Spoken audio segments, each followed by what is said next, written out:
Hello mga kababayan, panibagong episode po tayo sa ating kwentong OFW Pinoy Abroad dito lang sa OFW Portal. Ako po pala si Jans at for today's episode makakakwentuhan po natin si Sir Jelfred Celibio all the way from Vietnam. Hello po sir, kumusta po kayo? Hello, Jans. Good evening. I'm well, okay. And kamusta din sa inyo dyan? Alright, so sir, introduce yourself sa ating mga kababayan na gusto po kayong makilala. Hello, everyone, mga kababayan. My name is Jilfred and currently working in Vietnam as a mathematics teacher in one of the international schools in Vietnam.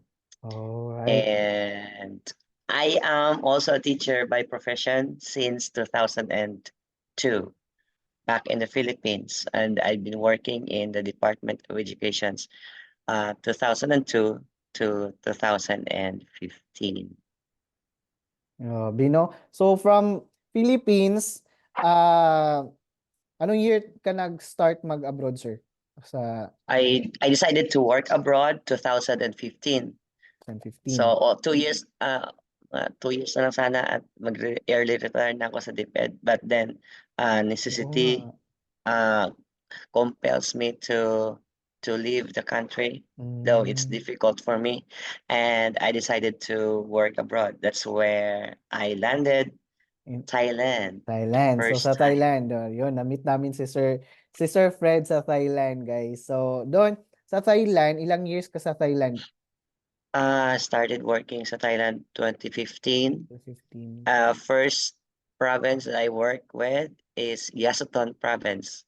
And Oh, I okay. don't know that there are also Filipino teachers working there because when I landed in Thailand, especially in Bangkok, I stayed in my aunt's apartment for 2 weeks. And then I Mm. said, Lord, if you can give me uh, a job here to work, then the first uh, the first school that will offer me a job, I will accept it. So, yun. First time ko na nagkaroon ng interview sa Yasoton. I didn't Google it. So I am very happy to accept. I was really very happy to accept the offer. And then when I asked my aunt, Tita, ihatid mo ako sa Yasoton kasi meron akong offer doon. Ay sabi niya, hala, ang layo nun na 12 hours travel yun. Ikaw lang mag-isa naman. So So, that's my first experience, accepting a job offer. It's 12 hours away traveling from pinuntahan mo talaga yun. Nonthaburi. Yes, I Talaga. traveled alone. It's my first time experience to leave my aunt's place and going to a strange place in Thailand na wala akong kakilala, hindi marunong mag-English. Lahat ng yung driver at saka yung conductor doon Oo. naka Pas pasatay. pasatay. Oo. And I don't know how to speak Thai. So I only said, just bring me to Yasothon terminal. And then they can't speak. But the driver said, Yasothon Bokoso, Oo. Bokoso. Yes, yes. So that's where my employer meet me in Hmm. in Yasothon terminal. So ano, It's really naka-work ka talaga doon sa Yasothon or yes, ilang Yasothon. years ka I doon? worked there for 1 year Nag contract. 1 year ka din doon, Yes. 2000 And then ano yun, after noon, 2015. Sa yes. 2016, doon ka na sa Doon Bangkok, ako Nonthaburi. nag-move, nag-decide ako na bumalik doon Sa sa kay Tita Loida doon sa ah, Nonthaburi. And then from alright. there, I work from the school she's working and also Hmm, Chin. Doon kami hmm, nagkita-kita lahat. Kasi alright. okay naman doon. Alright. So ilang years ka doon? 2016 to 2016 and 2 17. So years. naka 2 years ako doon, 2 nakadalawang contract ako doon years. sa Nonthaburi. And then, nag-move ka sa Vietnam. Oh, yes, because Ah, I said parang hindi kasya yata yung although sabi nila kasi basta working abroad ka, marami kang pera. Yun pala kasi palagi nasa mind natin eh. ah, Oh, nag-work abroad 'to marami 'tong pera. But I tell you, not everyone who's working abroad maraming pera. Marami Tama. talagang pera kung i-convert mo sa Philippine money kasi mas mataas yung value. But Mm. remember naman na yung gastos natin Gastos. is the same din ang currency sa kung saan tayo nagwo-work. So Tama. for example, kung Thai baht, Thai baht din yung gastusin mo. Mm. Kung kung kung Vietnam dong naman, dong din yung gastusin dito. So Mm. same lang Same din. lang. Alright. So, paano ka nakahanap ng job sa Vietnam, sir? Well, I started applying sa mga teaching websites, teaching job websites na nahanap ko tulad ng sa Thailand, Ajarn.com. Mm. Maganda yung Ajarn.com kasi legit naman yun. Mm. And then nakita ko doon sa isa sa mga post doon is malaking offer. Mm. 90 to 100,000 Thai baht ang offer. Sabi ko, ba, Mm. ang laki nito. So, I tried. Wala naman. Walang Mm. response. Mm. So, sinulit ko yung pag-a-apply. At first, tatlong applications ko na-send ko. Wala pa din. Mm. And umabot nga ata ng almost 50 times yung pag-send ko. Wala talaga. But then, yung kapatid ko, si Wilbert, kasi almost na I lost hope na talaga na i-continue yung pag-apply sa Vietnam kasi wala interested talaga ako doon sa offer Mm. na yun pero walang response talaga. So sabi Mm. ko, wag na. Hayaan ko na lang yan. If Mm. it's not meant for me, then Mm. let it be. Let the will of the Lord lead me kasi siya naman ang bahala eh. Mm. So yun, isang araw while I am teaching sa school, nag-message yung kapatid ko, sabi niya, ah, Manong, i-try mo tong website na to kasi mas hiring dito ngayon. Mm. Mag-send ka ng CV mo kasi nag-send na ako ng CV ko. If Mm. ever na matanggap ka dito for a job, magkasabay tayo. Mm. Sabi ko sa kanya, o sige, ito din ang website sa Thailand. Send ka din dito ng CV. Kasi Mm. kung dito ka matanggap, magkasabay din tayo mag-work dito. So, ayun. Ah, nung na-send ko ng CV, pagkakita ko ng link ng website na binigay sa akin, sabi ko, ay, ito pala yon. Sabi ko, wag na lang kasi ito na yung website na sinisendan ko ng application ko, wala namang response sa akin. Almost 50 times na ata. Ah, Sabi niya, send ka na lang once and for once, tapos kung wala, di okay lang. Wala namang mawawala sa'yo. alright. Sige, sige. Okay, I'll give it a try. One last time. Ayun. So I tried. Nag-send ako ng CV. And then, wala. Sabi ko, okay lang, wala naman kung Oo. at least may work pa naman ako dito sa Thailand. 2 days after, may nag-respond sa email ko. Mm. Sabi niya, I want to set an interview. Mm. Nanginig ako, bro. Nanginig ako. Timing. Pinawisan ako. Kasi yung, Timing. yung, yung na-recall ko kaagad, yung offer doon sa, Mm. sa adjourn.com. Sabi ko, Lord, is this a sign? Yun Pero ang yung una ko, yung yung offer nun is in Thai baht but in Vietnam. ang offer na kasi nakapost sa website sa Ajarn. So Sa ang offer Ajan nila is yes, so equivalent nun in Thai baht. is Thai baht. Pero Pero kung Vietnam job 'yon. yes, Vietnam job Oh, 'yon. right. So pag magbigay sila ng offer sa offer letter, Mm. naka-Vietnam dong na yung Vietnam currency. dong. Mm. So Yun. sir, anong school 'yun? Anong school yung na post doon? Marami silang schools na post doon pero yung school na in-applyan ko yung kung mamarapatin ng school ko kasi hindi pa ako nakapag-ask ng permission. Pero Ah, okay lang. oo. Pero ano naman one of the prestigious schools Oo, naman yan oo, dito oo. sa Vietnam is Oo. Vietnam Australia International School. Oo. Actually, Mm. nag-apply din ka. At nag-apply din kami niyan sa direct website nila. So Oo, oo. makikita naman yan ng mga Oo, kababayan yes, natin oo. Oo. sa online na sobrang rami talagang hiring niyan. Alright? So marami din may mga Oo. May may tanggubanon nga diyan. Si ano kasama ni sir. Actually bro, marami na ngayon Ah, mga Pinoy dito sa marami school na na. to. Yes, Wow. because they really like to hire Filipino teachers because one of the reasons is ang mga Pinoy is hardworking. Mm. Pangalawa, hindi masyadong nagrereklamo, Mm. and we love our job. So we do our best to to compensate and reciprocate the Mm. quality and benefits that the company gives us. So in return, we do our best. So Wow. kaya maraming mga Pinoy dito. Marami na. Mm. This school, yung school namin ngayon dito is meron siyang 7 campuses all throughout Ho Chi Minh Oo. City. Oo, sobrang So laki siya ng yung mga pinakamaraming mm. branches or campuses. Oo, sobrang laki ng school nila Oo. guys. So sir, kumusta naman yung pagiging teacher diyan sa Ho Chi Minh sa Vietnam? Well, when it comes, i-compare natin na yung pagiging teacher ko sa Thailand at saka sa Vietnam, I can say that if you want to become an expat teacher in Thailand, yun, mas okay doon. Kung gusto mo mag-expat teacher at saka mag-travel around around Thailand, because Thailand is easy lang yung yung ang transportation doon. Mm. But if you really want to work and you are looking for a work-wise environment,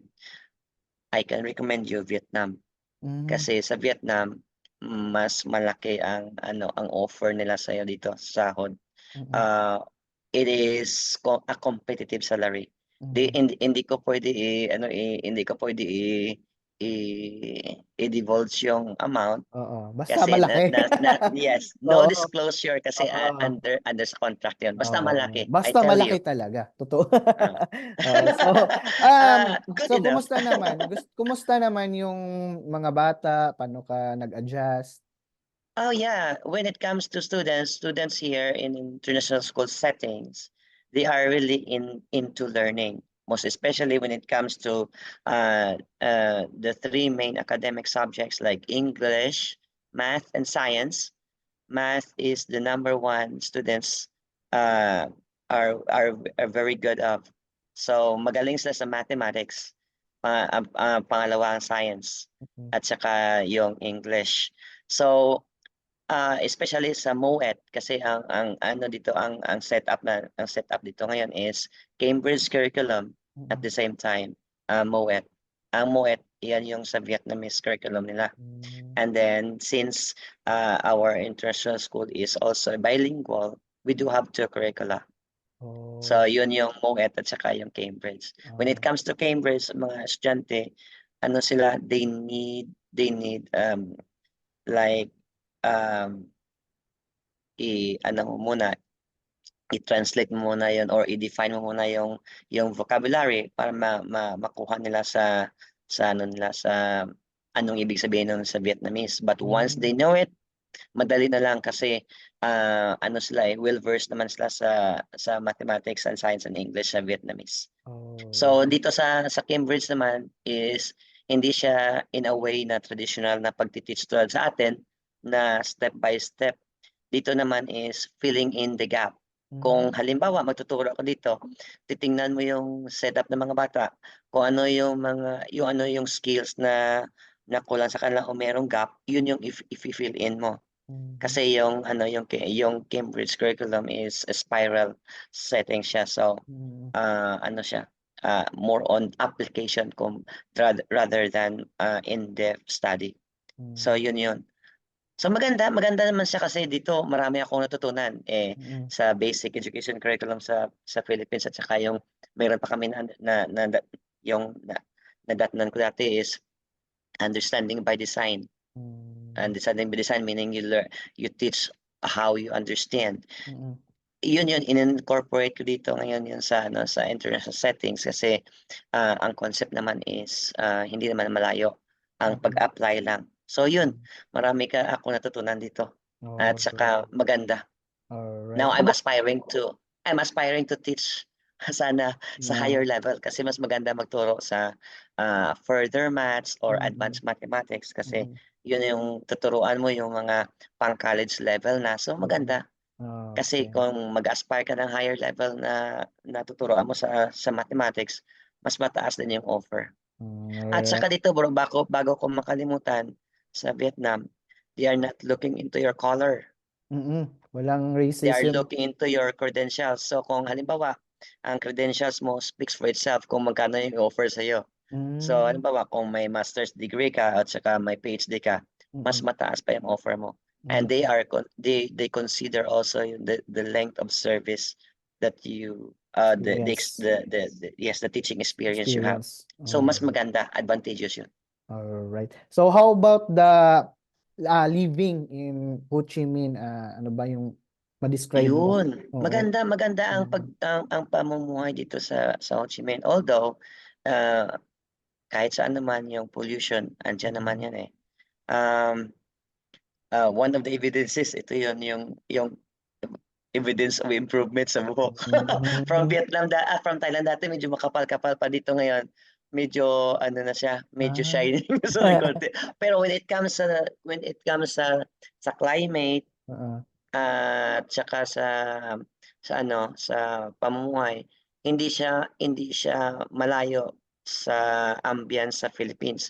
So Philippines. Philippines and Vietnam is very close. So ano Mm. lang, ma ang kagandahan dito is hindi naman masyadong mahal Cost of yung living. mga bibilihin. Yeah. The commodities here is reasonable. Oo. Yeah. Ano siya, About the rent, makaka-save ka talaga. makaka-save ka Yung talaga.